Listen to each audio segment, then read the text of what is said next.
नमस्कार, मैं हूं अंजलि और आप देख रहे हैं tri city news line channel. तो चलिए शुरुआत करते हैं आज की प्रमुख खबर से। हरियाणा के रोहतक की रहने वाली उन्नति हुड्डा ने वर्ल्ड के चौथे नंबर की रैंकिंग वाली खिलाड़ी तस्नीम मीर को हराकर गोल्ड मेडल जीता है। पंचकूला में आयोजित खेलो इंडिया यूथ गेम्स में महिला की बैडमिंटन एकल प्रतियोगिता में उन्नति हुड्डा ने तस्नीम मीर को 2-1 से मात दी है। बता दें कि गुजरात की रहने वाली तस्नीम मीर बैडमिंटन की वर्ल्ड जूनियर रैंकिंग में चौथा स्थान रखती हैं, जबकि जूनियर रैंकिंग में उनका देश में पहला स्थान है। मुकाबले में पहले सेट में तस्नीम मीर ने उन्नति हुड्डा को कड़ी टक्कर दी और यह सेट 21-9 से जीत लिया। दूसरे सेट में उन्नति ने जोरदार वापसी की और इस सेट को 23-21 से अपने नाम किया। तीसरे सेट में उन्नति हुड्डा के खेल का दबदबा दिखा। उन्नति ने इस सेट में तस्नीम मीर को हावी नहीं होने दिया और इस सेट को 21-12 से जीतकर स्वर्ण पदक अपने नाम कर लिया। इस स्पर्धा में तस्नीम मीर को कांस्य पदक मिला, जबकि हरियाणा की ही खिलाड़ी देविका सिहाग ने रजत पदक अपने नाम किया। वॉलीबॉल के फाइनल मुकाबले में हरियाणा को तमिलनाडु के साथ गोल्ड के लिए कड़ा संघर्ष करना पड़ा। मैच को देखने आए दर्शकों में भारी उत्साह था। खेल इतिहास देखा जाए तो वॉलीबॉल में हरियाणा की तुलना में तमिलनाडु शुरू से ऊपर रहा है। फिर भी खेलो इंडिया में हरियाणा के लड़कों व लड़कियों ने दमखम दिखाकर तमिलनाडु की बराबरी की और दोनों वर्गों ने फाइनल में जगह बनाने में कामयाबी हासिल की। आमतौर पर वॉलीबॉल सैमसंग के मुकाबलों में नतीजा मैच के 3 सेट में निकल आता है। जब दोनों ही टीमें टक्कर की होती हैं तो चौथे व 5वें सेट के लिए गेम खेला जाता है। हरियाणा व तमिलनाडु के अंडर 18 लड़कों के मैच में 1 घंटे 47 मिनट तक चले मैच के चौथे सेट में दोनों टीमें 12 बार सामने अंकों पर खेलती रहीं। पहला मैच हरियाणा ने 25 के मुकाबले 21 से जीता, जबकि तमिलनाडु ने 3 सेट 25-18, 25-20 व 26-24 से जीतकर हरियाणा को रजत पदक के लिए रोक दिया। वहीं फुटबॉल में भी हरियाणा ने अच्छा प्रदर्शन किया। फुटबॉल में एक बड़े नाम मोहन बागान व मोहडम स्पोर्टिंग जैसे फुटबॉल क्लबों के लिए प्रसिद्ध व फुटबॉल कल्चर वाली पश्चिम बंगाल को हराकर खेलो इंडिया यूथ गेम में हरियाणा ने फुटबॉल में भी अपनी चमक दिखाई।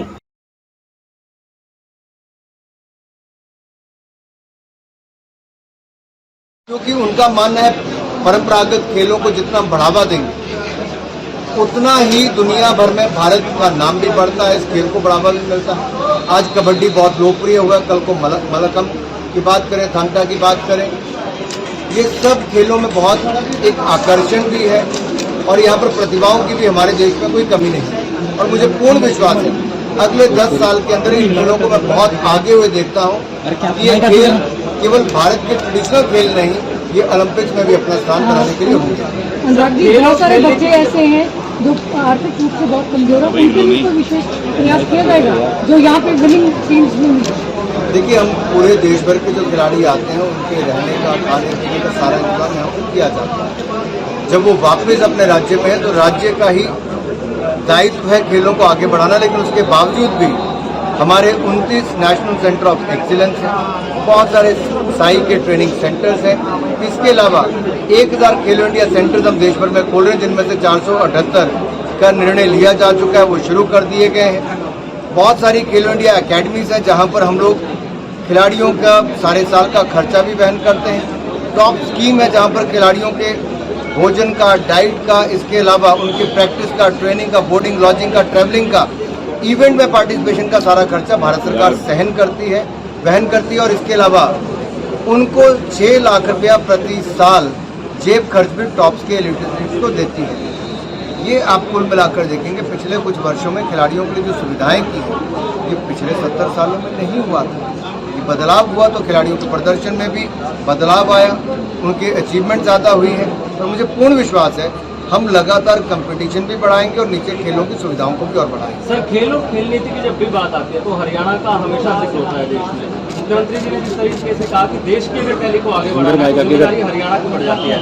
ये खेलो इंडिया आया, हरियाणा में कितना आगे सर मानते हैं यहाँ से जाएगा? जैसा मैंने कहा, sports is a state subject, खेल राज्य का विषय है और हर राज्य को अपनी भूमिका निभानी है। मुझे खुशी इस बात की कि हरियाणा ने बड़ी गंभीरता से इसको लिया और यहाँ पर एक वातावरण बना है समाज के अंदर, बेटियां हो या बेटे हों, हरियाणा में कहते हैं छोरी हो या छोरा हो, खेलने के लिए आगे बढ़ाने में कहीं तो पीछे नहीं रहता। कहते हैं दूध दही खाएंगे, खेल के मैदान में जाएंगे, और उन्होंने करके दिखाया। मैंने उस दिन भी उदाहरण दिया, अहमदाबाद या बाकी सेंटर्स की मैं बात करूं, हर जगह हरियाणा के खिलाड़ी अलग अलग नेशनल सेंटर ऑफ एक्सीलेंस में पाए जाते हैं। इसका मतलब कि इतनी तादाद में यहाँ पर खिलाड़ी हैं जिनमें प्रतिभा की कोई कमी नहीं है। इनको जरूरत है तो केवल अवसरों की, और अवसर देने में हम कहीं कमी नहीं छोड़ेंगे।